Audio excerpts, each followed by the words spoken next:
আসসালামু আলাইকুম সবাইকে।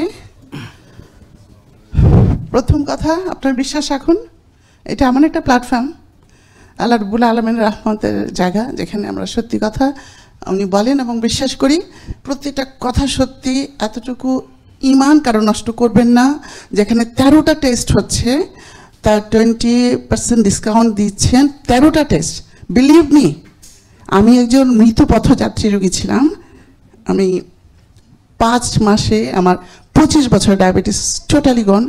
আমি জিম করি এবং আমার বয়স তো দেখতে পাচ্ছি, আমি তো বাচ্চা মেয়ে না। আমি একটা কথা আপনাদের বারবার বলবো, হোমো আইআর কেউ করবে না, কারণ তাদের ব্যবসা বরবাদ হয়ে যাবে। এখন ডাক্তার সাহেবের বিরুদ্ধে যারা কথা বলছে তাদের ব্যবসা বরবাদ হচ্ছে, কারণ আমি নিজের চোখে দেখছি ব্যবসা বরবাদ হয়ে যাচ্ছে।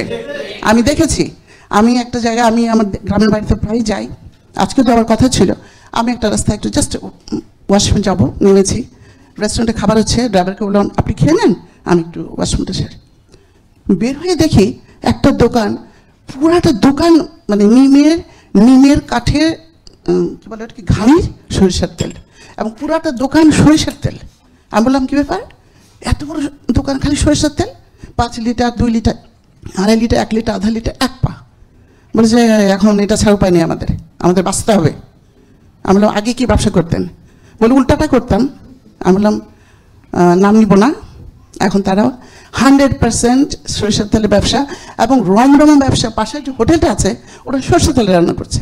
আমি আবার হোটেলে গেলাম, বললাম আপনারা কী তেলে রান্নেন? কইছে পাশে সরষার তেল। আলহামদুলিল্লাহ, এইভাবে আস্তে আস্তে সব পজিটিভ হয়ে যাবে। এবং জানেন তো, যেখানে মিথ্যায় সব কিছু সাইলাভ হয়ে গেছে, আর আমরা হলাম কি, আমরা হলাম ওই যে কোরবানির খাসি বা গরু যাই বলেন, আমরা হচ্ছে কোরবানি হচ্ছি, প্রতিনিয়ত প্রতারিত হচ্ছি।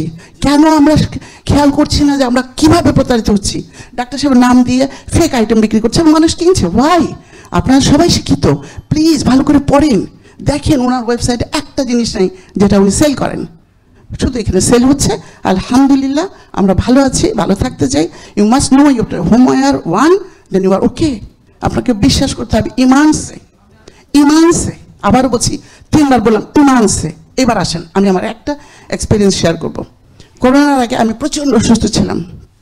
আমি 5 থেকে 7 বছর শয্যাশায়ী। মোটামুটি সংসার থেকে আমি আউট অফ দ্য বক্স। তো সংসার অচল, বুঝতেই পারেন। আমার হাজব্যান্ড একজন নামি দামি মানুষ, তাকে অনেক কষ্ট করতে হয়েছে বিকজ অফ মি। আমি যখন দেখছি যে আমি হাঁটতে পারছি না, সমস্ত শরীর ব্যথা, আই স্টার্টেড ক্রাইং, আমি কান্না শুরু করছি। তো উনি আমাকে ড্রপ করে দিয়েছিলেন একটা হসপিটাল, আমি নাম বলবো না, একটা হসপিটাল, এটা হচ্ছে পান্থপথে। আমাকে শুধু ভাইটামিন, আমি বললো আমি ব্যথা মরে যাচ্ছি, বললো ভিটামিন ডি টেস্ট করতে হবে। একটা সিঙ্গেল টেস্ট আজকে থেকে 6 বছর আগে, শুধু ভিটামিন ডি আমার ছিল 13। আবার টেস্টের জন্য আমার বিলে একটা সিঙ্গেল, আজকে থেকে 6 বছর আগে একটা সিঙ্গেল ভিটামিন ডি আমি করিয়েছি 5,500 টাকা দিয়ে। এখন এটা কত করবেন আপনি বলেন? আপনার এখানে 13টা টেস্ট, একটা সিঙ্গেল ভিটামিন ডি আমি কাগজ এখনও রেখেছি, 5,500 টাকা আমার ভিটামিন ডি ছিল 13, এখন আলহামদুলিল্লাহ 70। কারণ আমি ওনাকে বিশ্বাস করি, আমি ওনাকে ভীষণভাবে, আমার ছোট ভাই, আমি ভীষণভাবে বিশ্বাস করি, এবং আমি ইনশাল্লাহ আমার ভিটামিন ডি 90+ করে আপনাদের বলবো। ইনশাআল্লাহ, ইনশাআল্লাহ। Thank you.